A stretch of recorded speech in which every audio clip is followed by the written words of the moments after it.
A cosa siamo interessati noi esseri umani? Quali sono i nostri bisogni? Beh, sappiate che esiste un modello molto noto, ideato dal dottor Maslow, che ci spiega quali sono i bisogni degli esseri umani e cerca anche di aiutarci a capire come mai alcune persone mirano ad esempio alla loro autorealizzazione personale e altre persone invece se ne disinteressano completamente. Vediamo il breve video su Maslow che vi ho preparato e ci rivediamo dopo la sigla. Ciao, a dopo!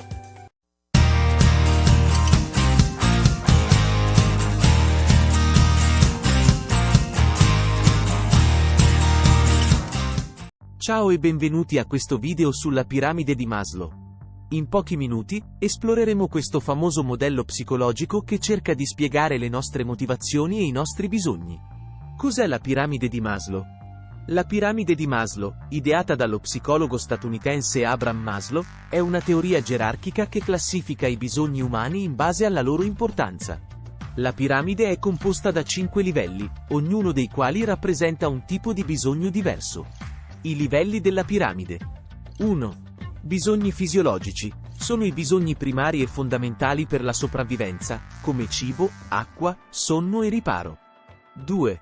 Bisogni di sicurezza. Una volta soddisfatti i bisogni fisiologici, le persone cercano sicurezza e protezione da pericoli, malattie e minacce. 3. Bisogni sociali. In questo livello, le persone desiderano appartenenza, amore, amicizia e accettazione da parte di un gruppo. 4. Bisogni di stima. Qui troviamo il bisogno di autostima, rispetto da parte degli altri e riconoscimento delle proprie capacità. 5. Autorealizzazione. Al vertice della piramide c'è l'autorealizzazione, il bisogno di raggiungere il proprio pieno potenziale e di esprimere al meglio la propria personalità. Come funziona la piramide?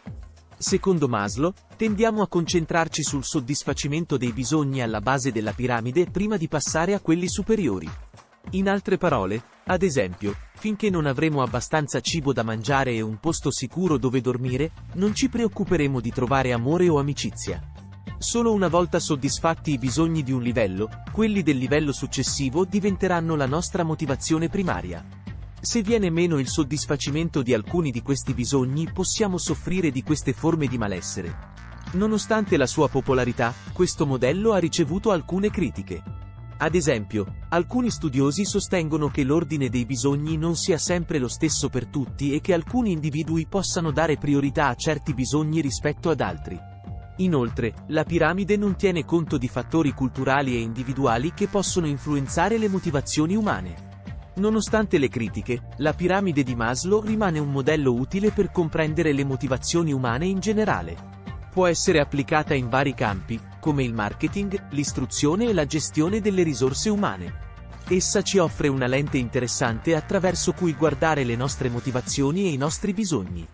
Seppur non perfetta, ci aiuta a capire come i nostri desideri e le nostre necessità ci spingono ad agire e come alcuni bisogni siano prioritari rispetto agli altri. Se avete seguito bene il video avrete capito il perché alcune persone si interessano ad alcuni aspetti della loro vita, hanno alcuni bisogni e altri sembrano non averli assolutamente.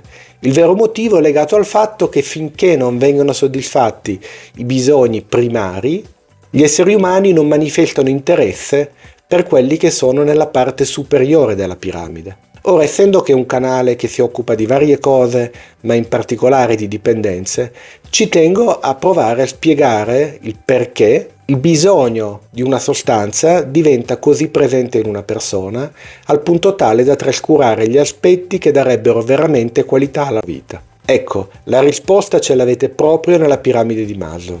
Dovete pensare che il primo livello, quello dei bisogni fisiologici, e il secondo livello, che è legato ad altri bisogni primari, dovrebbero essere orientati alla ricerca del benessere fisico e della sicurezza e della protezione.